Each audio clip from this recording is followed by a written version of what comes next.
Assalamualaikum warahmatullahi wabarakatuh. Alhamdulillah nahmaduhu wa nasta'inuhu wa nastaghfiruhu wa na'udzu billahi min syururi anfusina min sayyiati a'malina may yahdihillahu fala mudilla lahu wa may yudlil fala hadiya lahu asyhadu an la ilaha illallah wahdahu la syarika lahu wa asyhadu anna Muhammadan 'abduhu wa rasuluh. Allahumma shalli wa sallim ala sayyidil mursalin wa ala alihi wa sahbihi ajma'in, amma ba'd. Dah boleh share dalam grup kan, grup WhatsApp kan. Pakai apa sering mijat kan? Facebook biasa. Lepas tu share macam mana dalam Facebook? Oh, bagi link je lah.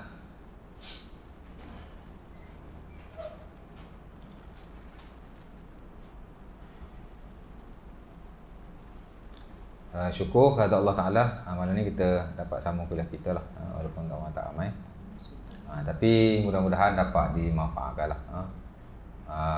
Mungkin ada member-member yang duduk kat rumah tu, yang tengok Facebook ke, ataupun yang kita grup WhatsApp tu, boleh lah hantar link kat mereka, mereka boleh tengok sekali dengan kita. Malam ni kita masuk tajuk yang baru, betul tak? Tajuk Al-Fitrah, Babul Fitrah. Sebagai buku fiqh, dia menamakan bab ini dengan Babul Fitrah, yakni the chapter of Fitrah. Fitrah ni nak terjemah pun masalah juga, sebab fitrah tu bahasa Arab. Kalau nak diterjemah pun dia kena terjemah ikut makna lah, ikut meaning. Dan fitrah ni dia ada banyak maksud. Kita bahasa Melayu maybe tak ada masalah lah. Bahasa Melayu, fitrah ni sudah di Melayu kan, dipanggil kata pinjaman. Mungkin bahasa-bahasa yang lain, bahasa English umpamanya, fitrah pun sebahagian besar dia tulis bab fitrah juga.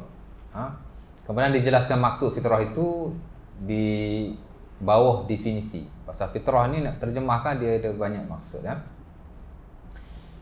Sebagian buku fiqh dia menyatakan babu khisal al-fitrah.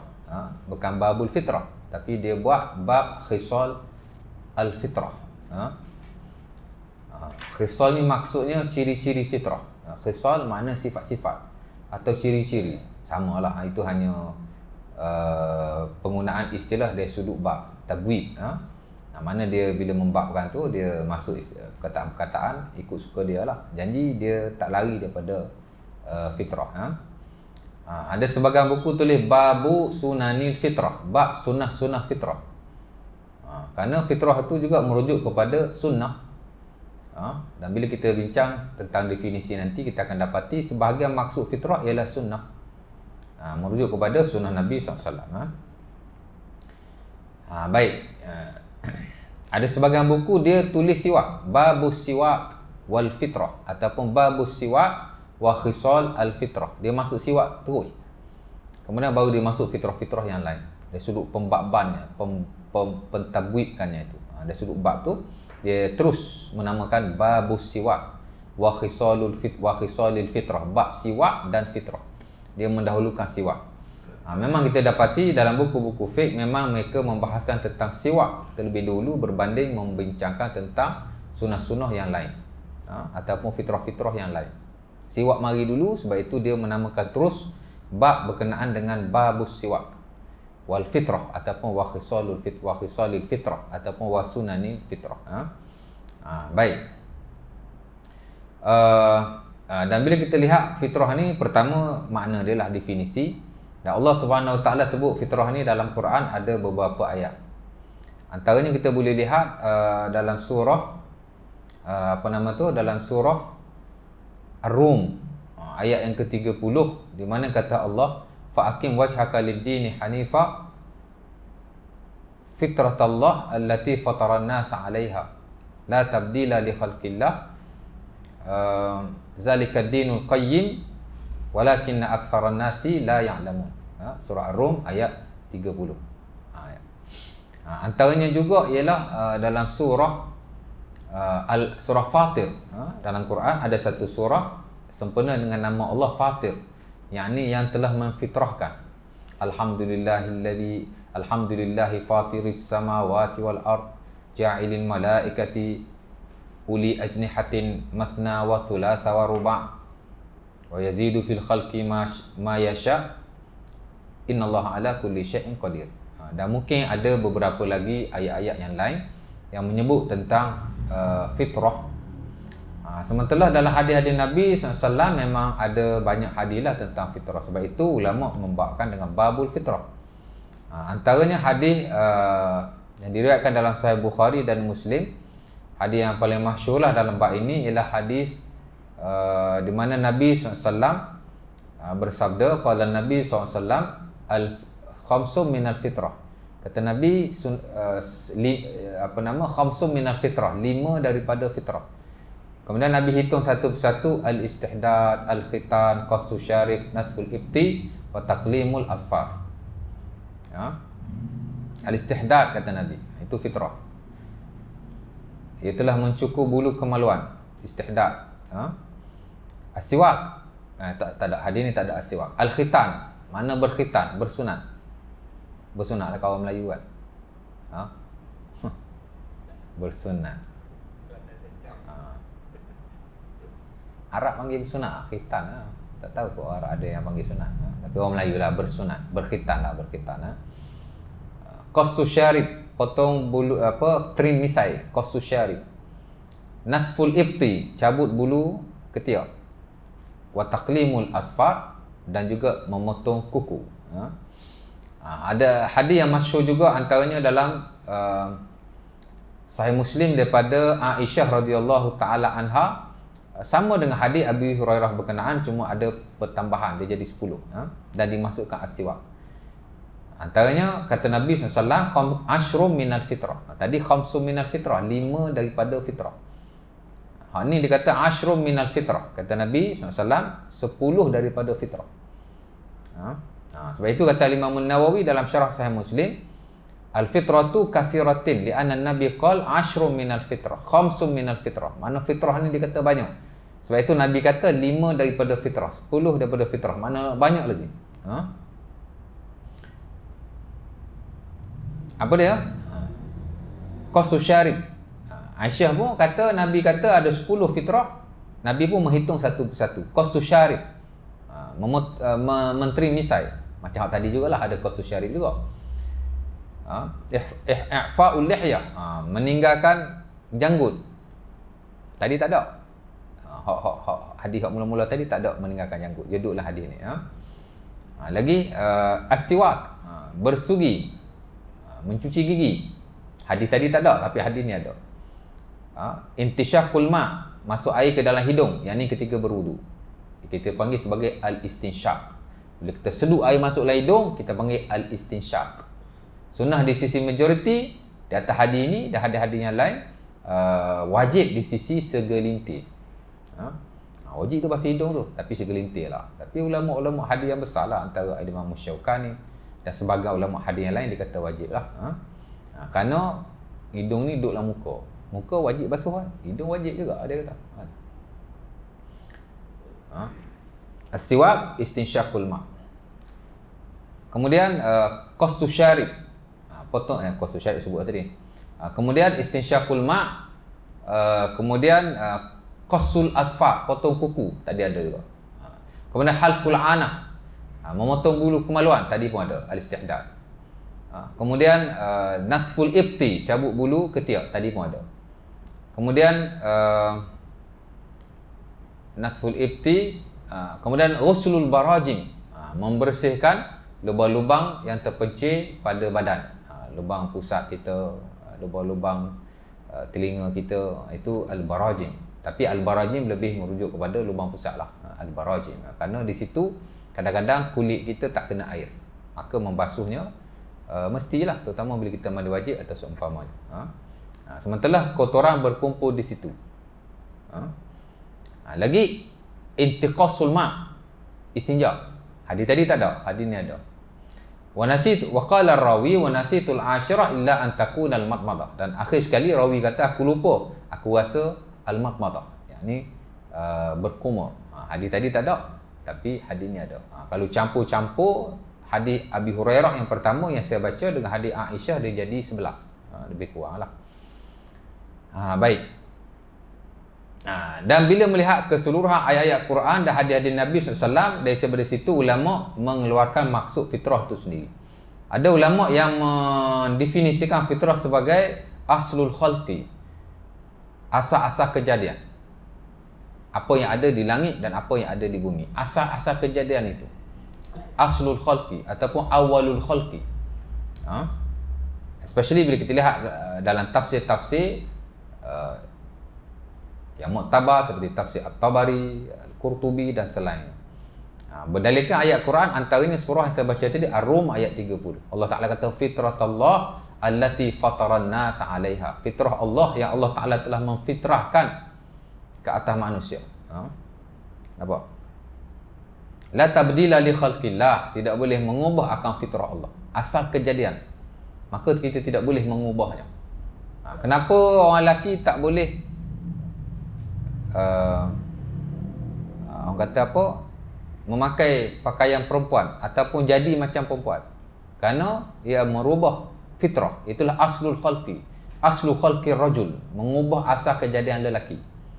Tak boleh lah, kan? Kenapa wanita pun sama tak boleh pakai pakaian lelaki, tak boleh jadi macam lelaki? Kerana itu asal kejadian masing-masing. Lelaki ada kejadiannya, wanita ada kejadiannya.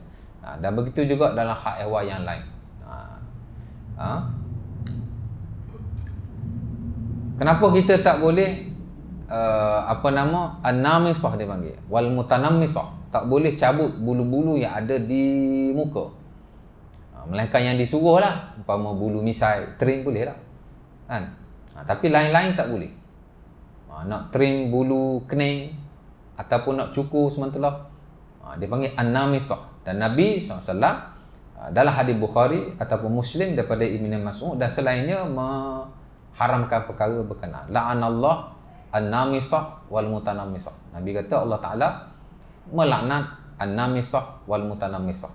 Wanita-wanita yang mencabut bulu di wajahnya dan yang membantunya mencabut bulu berkenaan ataupun yang mencukurnya. Sebab itu perempuan duk ira bulu kening kan, itu tak boleh. Kalau boleh elakkan isteri kita melakukannya. Melainkan kalau bulu kening dia tu teruk sangat sampai tertutup bulu mata, lain cerita lah kan.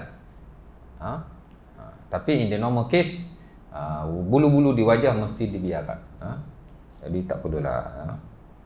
Kadang-kadang dia buat tu pun bukan untuk suami dia, dia buat untuk orang luar, nak bagi cantik di luar kan. Kalau boleh elakkanlah ya. Dan Allah Ta'ala kata zalika dinul qayyim. Menjaga fitrah ini adalah suatu agama yang teguh. Mana kita kena jaga hal-hal berkenaan.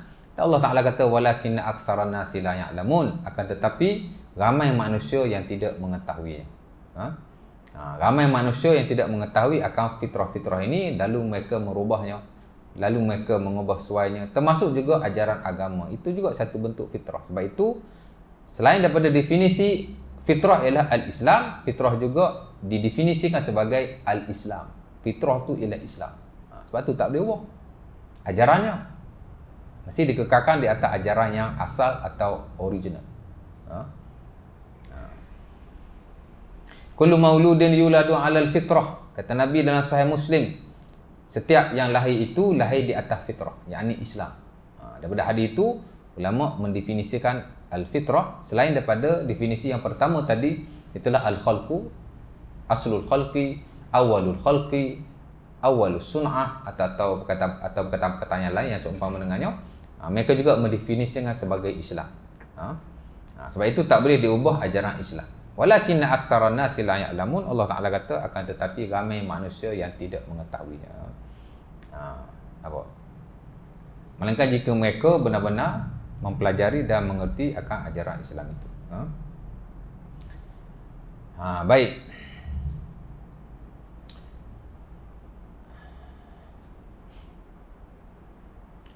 Dan dalam fiqh sebenarnya ayat ni bukan hanya dijadikan hujah oleh para ulama tentang mesti menjaga fitrah, tapi yang hujung tu juga ialah dia panggil apa, ramai itu bukan ukuran kepada kebenaran. Pasal Allah Taala kata walakinna aksaran nasi la ya'lamun, akan tetapi ramai manusia tidak mengetahui.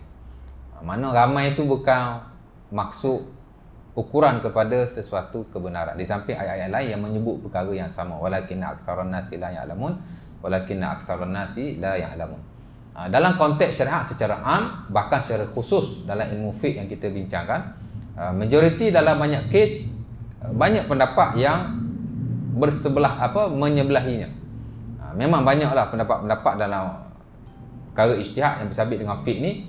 Pendapat majoriti ada pendapat yang kuatlah dan mesti diikuti, tapi tidak kesemuanya. Sebab itu kita dapati ulama-ulama besar, umpama Imam Nawawi, Imam Ibn Qudamah Al-Maqdisi, dalam buku-buku mereka banyak mereka kata dalam satu isu, bila pendapat itu menyebelahi jumhur, dia akan berkata wa hadza ra'yul jumhur ataupun wa hadza qaulul jumhur wa huwa aula bil ittiba'. Inilah pendapat jumhur dan dia lebih layak untuk diikuti. Inilah pendapat jumhur dan ia lebih layak untuk diikuti dalam banyak hal. Tapi ada dalam setengah-setengah kes, bila mereka tidak menjebelahi jumhur, dia akan kata lain pula. Kan? Kerana tidak kesemuanya jumhur tu boleh diikuti. Ada dalam setengah-setengah keadaan mereka tidak bersama jumhur, lalu mereka mempertahankan pendapat yang tidak jumhur itu. Pasal dia duduk situ kan. Macam Imam Nawawi rahimahullah ta'ala contohnya, dalam banyak hal lah. Macam dalam bersiwak bagi orang yang berpuasa selepas tergelincir matahari. Kalau nak diikutkan, sebahagian besar ulama, kita boleh kata jumhur, hatta yang distandardkan dalam beberapa mazhab, termasuk dalam mazhab Syafi'i, bersiwak selepas gelincirnya matahari, yakni selepas waktu zuhur, itu makruh. Tapi Imam Nawawi kata tidak makruh sama sekali, kerana hadis yang diriwayatkan itu tidak sahih, dan banyak hadis-hadis yang menunjukkan Nabi bersiwak dalam keadaan baginda berpuasa dan baginda bersiwak dengan banyak sekali. Antaranya adalah hadis Ibnu Majah, kata sahabat periwayat itu, ra'aitun Nabi ma la uhsi yatasawwaku wa huwa sha'im. Aku lihat Nabi banyak sangat bersugi dalam keadaan dia berpuasa. Jadi dia kata walaupun dia tidak majoriti, tapi itu pendapat yang kuat. Sama juga dalam bab membatalkan wuduk bila makan daging unta. Walaupun majoriti kata batal, tak batal. Majoriti fuqaha termasuk standard dalam mazhab Syafi'i dan mungkin ada dalam mazhab-mazhab yang lain, dia kata tak batal makan daging unta. Tapi saya kira ulama-ulama hadis kata batal, termasuk al-Imam An-Nawawi rahimahullahu taala. Imam Ibn Qayyim sebut dalam Zadul Ma'ad wahwa qaulu ahli hadis qatibah. Yang kata batal ni ialah pendapat ahli hadis keseluruhannya. Sebab itu bila kita lihat ulama-ulama fiqh yang ada latar belakang hadis seperti al-Imam Nawawi dan mungkin ada sebahagian yang lain, dia kata batal. Dan al-Imam Nawawi dengan jelas sebut dalam Syarah Sahih Muslim, wa sahha fihi hadisan, hadisul Barra wa hadis Jabir bin Samurah. Wa hadzal madhhabu aqwa dalilan wa in kana al-jumhur ala khilafihi. Kata Imam Nawawi, sahih padanya dua hadis. Satu hadis Al-Barra, satu hadis Jabir bin Samurah, yang kedua-duanya diriwayatkan dalam Sahih Muslim, di mana kata Nabi, tawadda'u min luhumil ibil wala tawadda'u min luhumil ghanam. Berwuduklah bila kamu makan daging unta, dan tak perlulah kamu berwuduk bila kamu makan daging kambing. Jadi dikata telah sah padanya dua hadis, dan ini adalah pendapat yang kuat. Ataupun dikata wahazal mazhabu aqwa dalilan, mazhab ini adalah mazhab yang kuat. Wa in kana al-jumhur ala khilafihi, walaupun majoriti tidak bersama dengannya.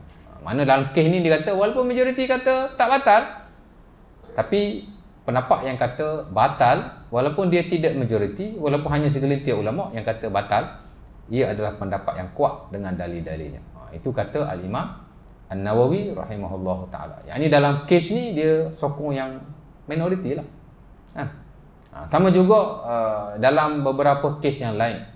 Antaranya Imam Syafi'i rahimahullah ta'ala, tuan-tuan, berpendapat bahawa Madinah macam tanah haram, macam Mekah. Dalam pendapatnya yang qadim, yang lama, dia ada dua pendapat. Satu pendapat yang lama, satu pendapat yang baru. Pendapat yang baru dia kata Madinah tidaklah seumpama Mekah dari sudut kehormatannya. Boleh diburu haiwan di sana, boleh dicabut pokok-pokoknya dan seumpama yang demikianlah. Dan itu adalah pendapat majoriti kerana tidak ada hadis yang khusus yang menjelaskan akan larangan berkenaan dilakukan di Madinatul Munawwarah. Tapi pendapat Imam Syafi'i yang lama, dia kata kehormatannya seumpama tanah haram. Tidak boleh diburu haiwan padanya, tidak boleh dicabut pokok-pokok dan seumpamanya. Tidak boleh diambil barang-barang yang ditinggalkan ataupun yang hilang melainkan untuk dicari tuannya. Mana kehormatan Madinah ni sama macam Mekah. Pendapat dia yang lama yang dia telah perbaharui dalam pendapat yang baru. Pendapat dia yang baru ni bersama majoriti lah. Tapi pendapat dia yang lama sebenarnya tidak ada ulama yang berpendapat sedemikian. Hatta kata Al-Qadhi Iyad dinukilkan juga oleh Imam An-Nawawi, dia kata tidak ada ulama yang berpendapat sedemikian melainkan Al-Imam Asy-Syafi'i rahimahullahu taala. Dia kata inni lam ara man zahaba bizalika atau man qala bizalika illa Asy-Syafi'i. Aku tak lihat orang yang berpendapat sedemikian melainkan hanya Al-Imam Asy-Syafi'i rahimahullahu taala. Apa komentar An-Nawawi? Imam Nawawi kata dalam Syarah Sahih Muslim, dia kata lan tadurruhu mukhalafatuhu idza kanatis sunnah ma'hu. Imam Nawawi kata tidak ada kemudaratan langsung untuk menyalahi mereka, yakni jumhur, jika sunnah berada di pihak Al-Imam Syafi'i rahimahullahu taala. Maknanya Al-Imam Syafi'i sokong pendapat maknanya Al-Imam Nawawi rahimahullahu taala sokong pendapat Al-Imam Asy-Syafi'i yang lama walaupun dia tidak bersama majoriti. Dan Imam Nawawi kata tidak ada masalah untuk kita tidak ikut majoriti ataupun tidak jadi masalah kepada Al-Imam Syafi'i walaupun dia tidak bersama majoriti asalkan sunnah bersamanya. Jadi majoriti bagus dalam banyak isu, tapi dalam setengah-setengah keadaan mungkin yang minoriti itu lebih menepati yang hak, yang benarlah, yang betul lah. Sebab itu Al-Imam Ibnu Katsir rahimahullahu taala dalam muqaddimah tafsir dia memberi saranan yang amat baguslah dalam hak ehwal hukum, terutama jika ia melibatkan perselisihan. Dia kata jika berlaku khilaf dalam satu isu, hendaklah kita menyatakan keseluruhan pendapat-pendapat yang ada. Wa ahsanu ma yakunu fi hikayatil khilaf an tustaw'ab al-aqwal fi zalikal maqam summa yunabbih as-sahih minhu summa yunabbih ala as-sahih minhu wa yubtil al-batil. Dia kata pendapat yang paling bagus ataupun perkara yang paling bagus bila berlaku khilaf dalam satu isu, especially isu hukum lah, hendaklah dia menyebut keseluruhan pendapat-pendapat yang ada. Kemudian dia sebut yang sahih, hak mana hak sahih. Kemudian dia sebut juga yang dhaif ataupun yang batil. Dan dia kata siapa-siapa yang menyebut satu perkara khilaf tidak menyatakan keseluruhan pandangan ulama, dia adalah orang yang kurang, yakni tak berilmu lah.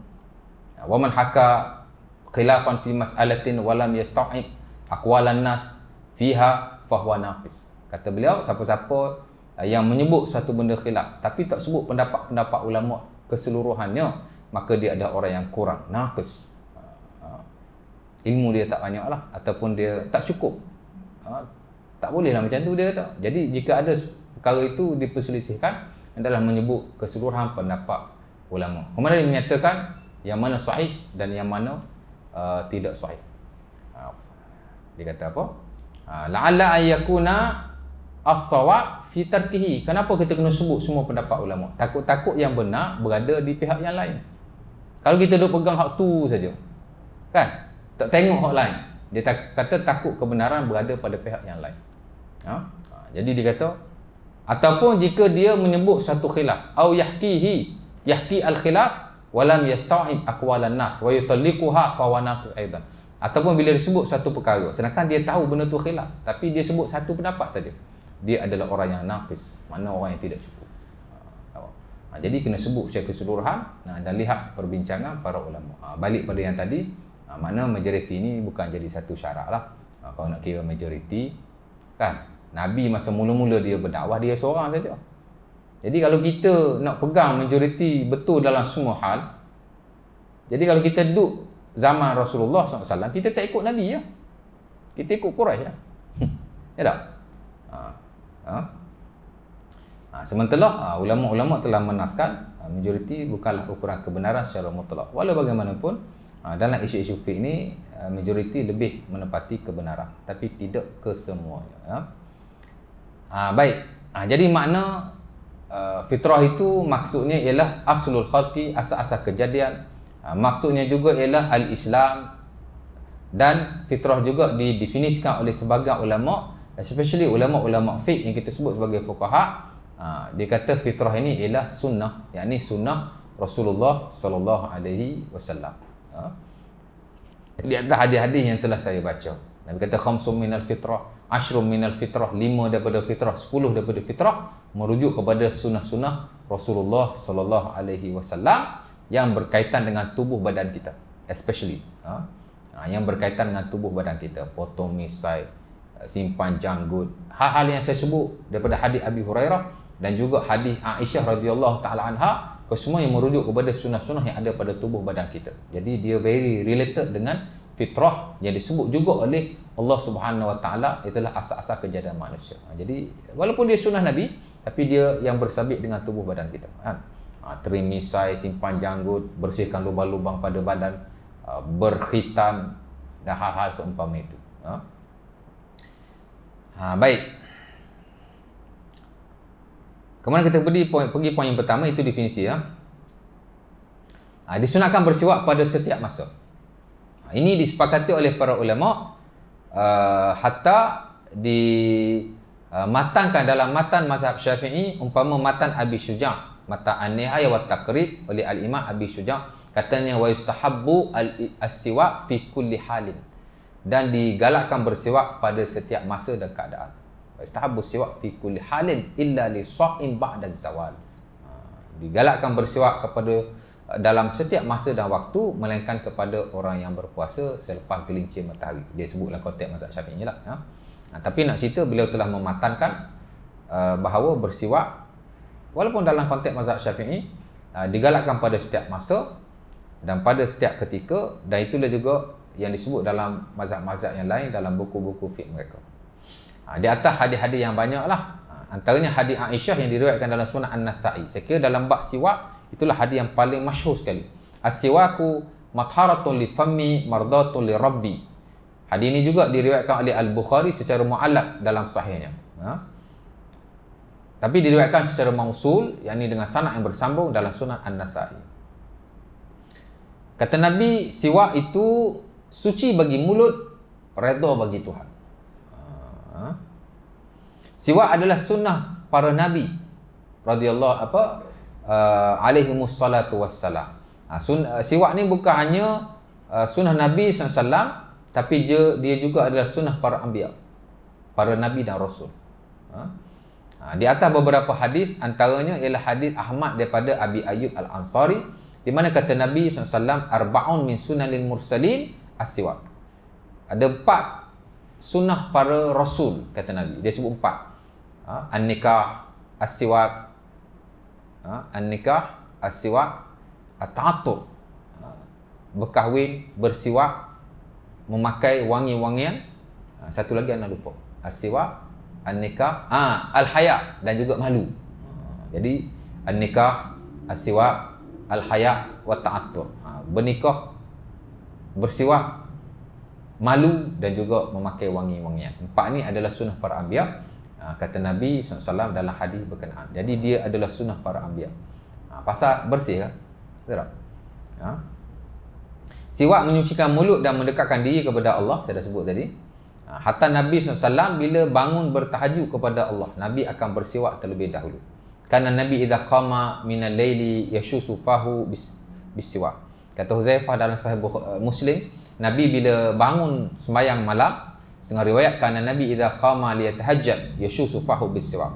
Nabi bila bangun di tengah malam, Nabi akan bersiwak. Nabi akan menggosok mulutnya dengan siwak. Nabi bila bangun bertahajud, Nabi akan menggosok mulutnya dengan siwak. Ada 2 riwayat itu ya. Ada 2 lafaz yang saya baca. Siwak boleh dengan apa sahaja, tetapi afdal kayu arab. Kerana siwak-siwak ni maksud ialah istima'ud li tanzifil asnan minas sufrah wa nahwaha. Itu dipanggil pentakrifan siwak dalam buku-buku fiqh. Sebagainya yang saya ingat, kata mereka, siwak ialah menggunakan kayu untuk menyucikan mulut daripada kekuningan dan hal-hal seumpamanya, daripada bau mulut dan seumpamanya. Jadi apa-apa sahaja kayu, kerana menjadi tradisi orang Arab bersiwak dengan kayu yang kita sebut sebagai kayu arak. Duk jual tu lah. 2,5 3 ya satu batang tu. Kan? Hatta dalam sunnah Al-Baihaqi daripada Anas bin Malik, katanya kana Nabi yatasawwaku bil arak. Nabi SAW bersiwak dengan arak. Walaupun hadis itu dhaif, tapi saya kira majoriti fuqaha menyatakan kayu yang afdal untuk bersiwak ialah kayu arak. Dan sebenarnya bersiwak boleh dengan apa sahaja, kerana yang dituntut dalam hak awal bersiwak ialah membersihkan mulut. Boleh guna bau gigi, boleh guna apa sahaja. Hatta Imam Nawawi rahimahullah ta'ala menyatakan, sesiapa yang menyucikan mulutnya dengan jarinya, dengan syarat jarinya ni kasar, kan, dah tak ada benda, gosok dengan jari, hasalalahu ba'das sunnah. Mana dia telah mendapatkan sunnah itu, sunnah membersihkan mulut. Dah tak ada benda kan, kamu gosok dengan jari. Kuku panjang sikit, korek-korek sikit. Jadi dia sudah mendapatkan pahala bersiwak, insya-Allah taala di sisi beliau dan sekira ulama-ulama yang lain. Walaupun sebagai kata tak. Sebagai ulama Syafi'i yang lain kata kalau siwak dengan jari tidak terhasil sunnah siwak. Tapi dia satu perkara yang ijtihad masing-masing lah. Tapi saya kira pendapat yang benar ialah as long as membersihkan mulutnya. Walaupun dengan jarinya, umpama disebut oleh Imam Nawawi, maka terhasillah sunnah siwak. Walaupun tidaklah exactly 100% macam dia guna kayu ataupun berus gigi. Of course lah tidak sama. Tapi kalau dia buat hak tu, mana alhamdulillah, insya-Allah taala tidak ada masalah sama sekali. Baik, dan ini tempat-tempat yang digalak bersiwak. Pertama, bangun tidur. Saya dah baca hadis Huzaifah bin Al-Yaman yang diriwayatkan oleh Sahih Bukhari atau Muslim. Yang kedua, ketika qiyamul lail juga merujuk kepada hadis yang sama, dua lafaz yang telah saya baca. Yang ketiga, semayang. Of course lah nak semayang, mulut kena bersih. Maka amat-amat digalakkan. Sementara Nabi sebut dalam Sahih Bukhari dan Muslim, laula an asyqa ala ummati la amartahum bisiwak inda kulli salah. Kata Nabi, jikalah aku tidak menyusahkan umatku, nescaya aku akan menyuruh mereka bersiwak setiap kali mereka nak semayang. Jadi asal nak semayang saja siwak, asal nak semayang saja siwak, asal nak siwak saja semayang. Kan?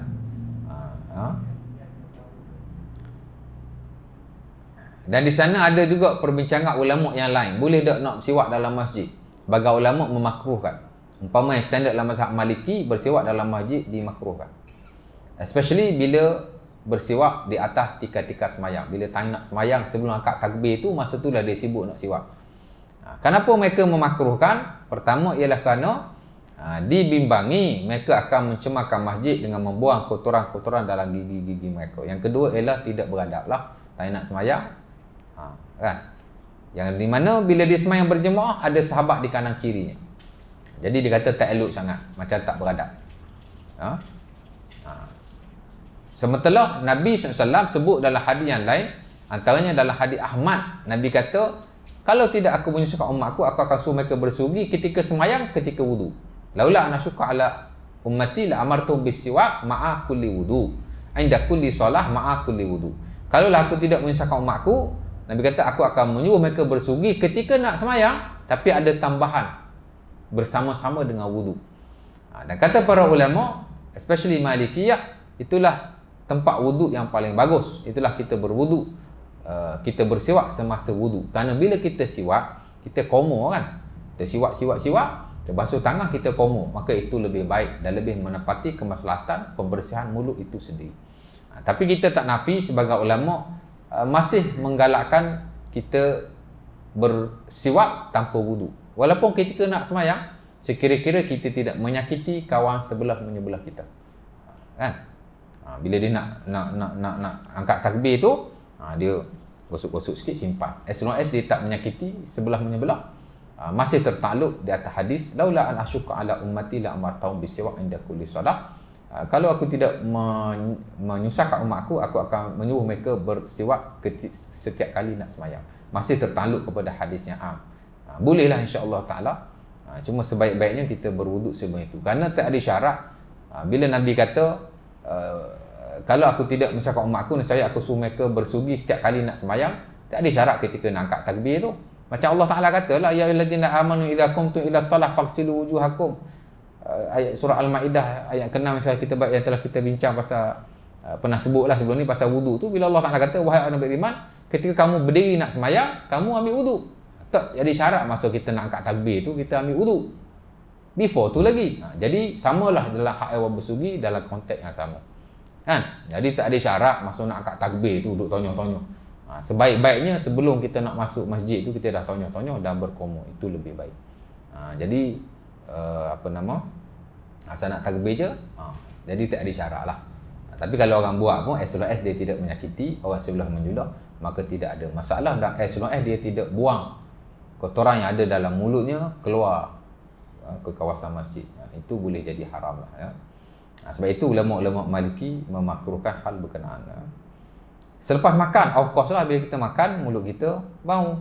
Baca Quran pun sama, dan dikiaskan dalam hak awal zikir, kerana memang ada hadis yang Nabi sebut dalam Sunnah Al-Baihaqi daripada Ali bin Abi Talib, innal abda idza tasawwaka thumma qama yusalli qama khalfahu al-malak fayadnu minhu wa yastami' li qira'atihi hatta yad'afahu ala mawdi' fihi falam yakhruj min fihi syai'un min al-Quran illa sara fi jawfil malak fatahiru afahakum bil Quran. Kata Nabi, bila seorang itu bersiwak kemudian dia semayang, malaikat akan mendekatinya dan akan mendengar apa yang dia baca, sehingga malaikat meletakkan mulutnya pada mulutnya. Mulut malaikat duduk kat mulut kita. Dan Nabi kata tidak ada apa yang dia baca daripada Quran, malaikat bacaan itu akan jatuh dalam perut malaikat. Maka sucikanlah mulutmu untuk Al-Quran. Sebab itu bila nak baca Quran, amat-amat kita digalakkan bersiwak. Dan dikiaskan dalam hak haiwan yang lain seperti nak berzikir, nak belajar, bahkan sebagai ulama Syafi'i mengkiaskan di atas hal berkenaan. Ketika mulut berbau, of course lah. Sehingga dalam matan Abi Syuja' dimatankan oleh beliau Al-Imam Abi Syuja' dalam matan Nihayah wa Taqrib, dikata wa yustahabbu as-siwak fi kulli halin illa li sha'im ba'da az-zawal wa huwa fi salasa mawadhi' asyaddu istihbaban. Kemudian dikata inda taghayyuril fam min azmatin wa ghairiha. Kata Al-Imam Abi Syuja' dalam matannya, amat-amat digalakkan bersiwak dalam 3 keadaan. Nombor 1 disebut ketika berubah bahu mulut daripada makanan atau seumpamanya. Mana bila mulut kita berbau, maka digalakkan ya. Al-Imam siapa nama tu? Pengarang Subulus Salam tu, As-San'ani rahimahullahu taala, tak pernah dengar. Yang syarah Bulughul Maram tu lah, Subulus Salam kan, ada asal ada kitab ni kot. Ada Syekh. Syarah Bulughul Maram, Subulus Salam ada kan? Tak ada. Banyak surah ada. Saya rasa macam ada, tengok. Itu Al-Imam As-San'ani rahimahullahu ta'ala. Dia ulama besar mazhab Syafi'i. Ya? Nampak? Adalah sebahagian pendapat beliau yang bagus juga. Dulu ada kes kan, orang kata apa? Istimna pada bulan puasa tak membatalkan wudu. Orang duk kutuk Albani kan. Mengeluarkan mani dengan sengaja di siang hari pada bulan Ramadan tidak membatalkan wudu. Sebenarnya beliau juga berpandangan sedemikian dalam bukunya Subulus Salam. Jadi pendapat tu bukan Albani seorang lah. Ulama besar Syafi'i ni pun berpendapat sedemikian, walaupun tak samalah dengan majoriti para ulama. Tapi nak cerita ada beberapa ataupun segelintir ulama yang berpandangan sedemikian. Orang duk kutuk Albani seorang, padahal bukan dia seorang. Hak ni pun kata macam tu juga. Tapi hak ni ulama besar, jadi orang tak sebut lah. Kan? Ketika belajar, dikiaskan. Ketika masuk rumah pun sama. Kerana Nabi SAW bila masuk rumah, apa baginda buat mula-mula sekali? Bersiwak. Di mana Syurah bin Hani daripada bapaknya bertanya Aisyah radhiyallahu taala anha dalam Sahih Bukhari ataupun Muslim. Dia tanya apa yang Nabi buat bila Nabi masuk rumahnya. Bi ayyi syai'in bada'a Rasulullah idza dakhala baitah. Faqalat Aisyah bis-siwak. Syurah bin Hani tanya Rasulullah, tanya Aisyah radhiyallahu taala anha. Hani yang tanya tu, Syurah ni anak kepada Hani. Jadi kata daripada bapaknya, yakni Syurah, tanya Aisyah radhiyallahu taala anha. Memang Hani ni dia banyak tanya Aisyah dalam banyak kes. Antaranya dalam kes ni dia tanya Aisyah bila Nabi masuk rumah apa yang Nabi buat mula-mula sekali. Aisyah kata bis-siwak. Nabi siwak. Jadi ia adalah sunnah Rasulullah sallallahu alaihi wasallam. Sebab bila kita duduk dalam rumah nak cakap dengan isteri, nak bermesra dengannya, jadi mulut tu kena bersih lah ya. Kemudian lain-lain fitrah, trim misai. Saya dah sebut tadi. Hadis Abi Hurairah dan juga hadis Aisyah radhiyallahu taala anha, dua-dua ada sebut qastus syarib, yakni memotong misai. Kan? Macam mana ni tak potong ni, cukur terus. Hasalalahu ba'dus sunnah, terhasillah baginya sebahagian sunnah. Jadi misai, tapi sebaik-baiknya trim lah. Pasal perkataan qastus syarib mana potong misai.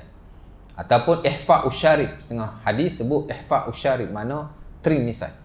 Dan Imam Nawawi dalam syarah Sahih Muslim dan Al-Majmu' menyatakan al-mukhtar ayaqussahu hatta yabdu tarafus syafa. Sebaik-baiknya dia mentrim, mana dia potong, bukan cukur macam ni. Sehingga tidak ada misai yang mencecah bibirnya. Jadi kalau kita ada misai, kita trim saja macam abang tu, tak kena bibir. Dah okey dah tu. Terbaik, bukan dah okey, mana terbaik. Tapi kalau cukur pun insya-Allah taala dapat pahala sunnah juga. Macam Imam Syafi'i lah. Anak murid dia Yunus bin Abdul A'la dinukilkan dalam buku-buku mazhab Syafi'i, hatta Imam Nawawi pun sebut dalam Majmu' tak silap saya. Imam Syafi'i ni dia bukan cabut bulu ketiak. Bulu ketiak patut cabut. Kan? Tapi dia cukur. Dia pun tanyalah Imam Syafi'i pun jawab. Dia kata alim tu anna sunnah an-natah walakin la aqwa 'ala al-wajh. Imam Syafi'i kata aku tahu sunnah ni cabut, tapi aku tak tahan sakit. Maka dia pun cukur. Jadi samalah, misai kita trim lah ya. Dan sebaik-baiknya misai ni kena trim walaupun sedikit. Jangan dibiarkan sehingga mencecah mulut sampai nak makan pun susah. Pasal ada hadis juga. Sebab itu segelintir lah ulama mengharamkan misai dibiarkan sehingga nampak macam tak bagus. Lebih daripada parah bibir. Kerana hadis Abi Dawud daripada Zaid bin Arqam, laisa minna man lam ya'khus min syaribihi syai'an. Nabi kata bukan di kalangan kami orang yang tidak langsung memotong misainya. Ada banyaklah pentafsiran dari sudut hadis itu. Tapi sebaik-baiknya kita potong jugalah ya, jangan dibiarkan langsung. Melainkan kalau misai kita tu memang macam orang kata apa? Tumbuh dengan tak tumbuh tu begitu je kan. Nak kata tumbuh pun tidak, nak kata tak tumbuh pun tidak kan. Macam segar nak tumbuh tu tak apa. Tapi kalau dah tumbuh lebat, sebaik-baiknya trim lah di atas hadis berkenaan. Simpan janggut, khaliful majus kata Nabi. Jangan sama dengan majus, penyembah api. Khaliful musyrikin, jangan sama dengan orang musyrikin. Wahfus syawari' wa'ful liha. Trim misai, simpan janggut. Setengah riwayat wa arkhul liha. Lebatkan janggut. Ataupun setengah riwayat Abi Hurairah dan Sahih Muslim, wafirul liha. Lebatkan janggut. Mana bagi lebat sungguh. Taufir mana betul-betul lebat. Anak pun kita tak lebat sangat ni, nak bagi lebat lagi ni. Beli ubat ke taruh bagi lebat kan? Harus, tak ada masalah. Kan? Bagi lebat syok juga kan jambang. Sekarang ada ubat jual bagi ni kan. Jambang tu syok juga kan. Tak apalah, cukup lah ni. Ni pun dah dia potong ni, tak boleh juga ni. Saya kalau panjang sangat saya potong sikit.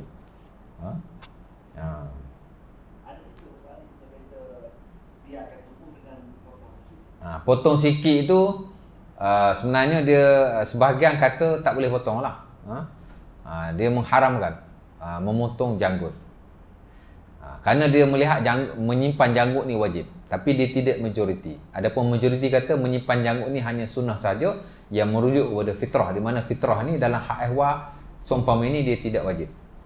Itu pendapat majoriti. Baik Syafi'i, baik Maliki, baik Hambali, baik Hanafi. Majoritinya ialah tidak wajib. Trim misai dan memotong janggut tak wajib, dan membiarkan janggut tak wajib lah. Kerana fitrah ni dia sunnah. Dalam hak ehwal yang seumpama itu dia sunnah. Jadi dia kata tak wajib simpan lah. Sebab itu bila dia kata tak wajib simpan, bila kita simpan kita boleh potong lah sikit. Sementara dalam Sahih Bukhari, kana Ibnu Umar idza hajja aw i'tamara qabada ala lihiyatihi fama fadala akhazahu. Ibnu Umar bila dia haji atau umrah, dia akan menggenggam janggutnya dan apa-apa yang lebih dia potong. Jadi janggut saya ni dia kata okey lah ni. Lebih potong kan. Sebab itu saya kira sebahagian besar ulama jugalah tidak mengharamkan, kerana majoriti mereka melihat menyimpan janggut hanya sunnah saja. Jadi memotongnya tidak haram. Siapa-siapa yang kata simpan janggut itu wajib, memotongnya haram. Dan dia tidak menjadikan hadis Ibnu Ma itu sebagai hujjah, kerana dia tidak marfu' kepada Rasulullah SAW, hanya mauquf di atas Ibnu Umar sahaja, sementara yang dilakukan oleh beliau ketika haji dan umrah, tapi tidak setiap masa. Jadi sebaik-baiknya tinggallah, dan jangan potong. Apa? Panjang nak tu yang mana? Panjang. Panjang mana? Lagi panjang lagi bagus. Tapi jagalah janggut tu kan, jangan nampak kusut masai sangat kan. Cabut bulu ketiak saya dah sebut tadi. Potong kuku sama. Potong kuku juga termasuk dalam al-fitrah, dan dia sunnah di sisi majoriti para ulama, potong kuku. Cuma mereka amat menggalakkan jangan kita simpan kuku kita melebihi daripada 40 hari. Sama juga dalam hal-hal yang lain seperti bulu ketiak, seperti bulu kemaluan. Jangan kita lebih daripada 40 hari. Kerana Nabi SAW dalam Sahih Bukhari daripada Anas bin Malik, kata beliau, waqatalana Rasulullah fi qasi syarib wa naqtil wa halqil anah wa naqtil waqatalana Rasulullah fi qasi syarib wa naqtil ibti wa halqil anah wa qasful asfar ala natruk aksar min 40 lailatan. Kata Anas bin Malik, Nabi telah memberi waktu kepada kami. Apa dia? Dari sudut memotong misai, dari sudut memotong bulu kemaluan, dari sudut memotong kuku, dan dari sudut mencabut bulu ketiak, supaya kami tidak membiarkannya lebih daripada 40 hari. Sebab itu, walaupun kita kata tak wajib, tapi sebaik-baiknya jangan lebih daripada 40 hari. Kuku of course lah, bila lebih daripada 40 hari kotor. Dan bila kita berwuduk takut-takut tidak bersih. Sementara yang lain tu amat tidak elok lah, lebih 40 hari panjang. Aduh. Potong lagi bagus. Nampak? Timbul isu bagaimana kita potong baik bulu-bulu yang berkenaan atas kuku kita. Adakah disunahkan kita menanam atau bagaimana? Sebenarnya tidak ada hadis yang sahih Nabi SAW bila potong kuku, ataupun Nabi menyuruh para sahabatnya bila memotong hal-hal yang berkenaan menanamnya. Dan setahu saya, kalau ada sekalipun hadis itu tidak sahih.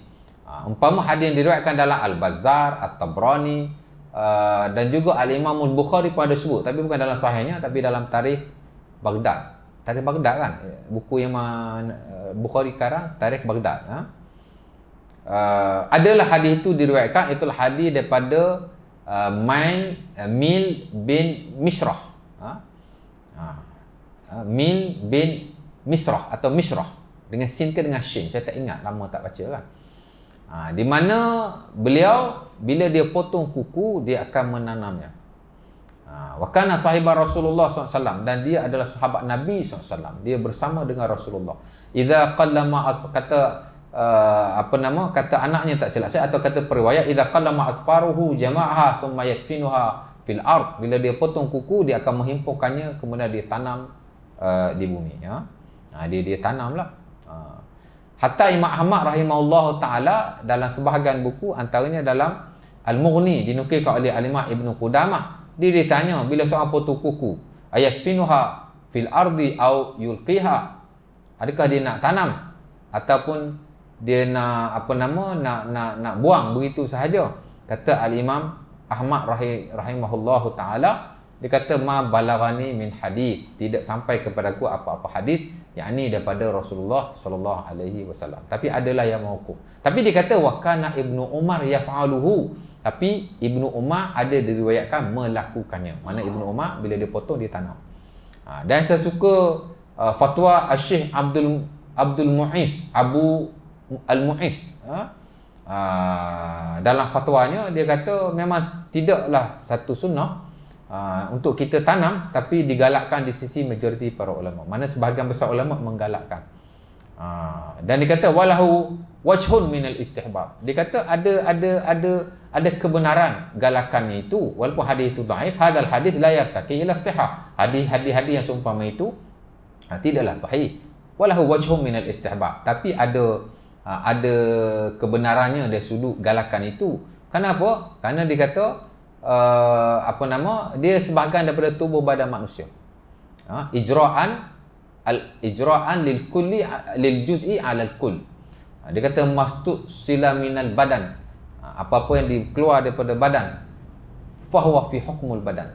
Dia adalah daripada hukum badan. Ijra'an lil juz'i 'ala al kulli. Dia kata menjadikan yang juz'i seumpama yang kulli. Mana bukan sunnah Nabi yang macam sunnah-sunnah yang lain. Tapi dari sudut dia bahagian badan manusia. Jadi amat-amat digalakkan. Tapi kalau kita buang pun tidak haram. Kerana tidak ada nas yang khusus. Tapi dia digalakkan. Ya. InsyaAllah ta'ala. Jadi saya rasa mungkin setakat itulah untuk kali ini. As-siwak. Sambungannya ada 7 poin itu. Kita sambung pada masa yang akan datang. Ada soalan lagi? Last. Nak tanya apa-apa? Bismillah.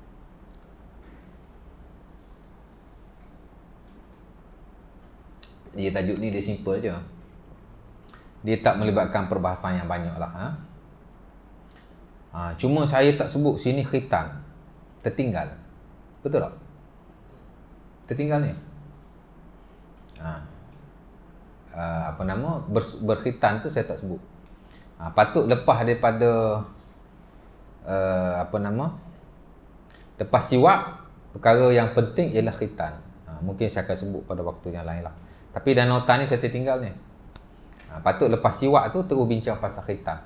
Kerana dalam babu siwak, babu khisalil fitrah, dalam bab khisal fitrah ni, selain daripada siwak, khitan tu adalah perkara yang penting dan melibatkan sikit banyak perbahasan lah.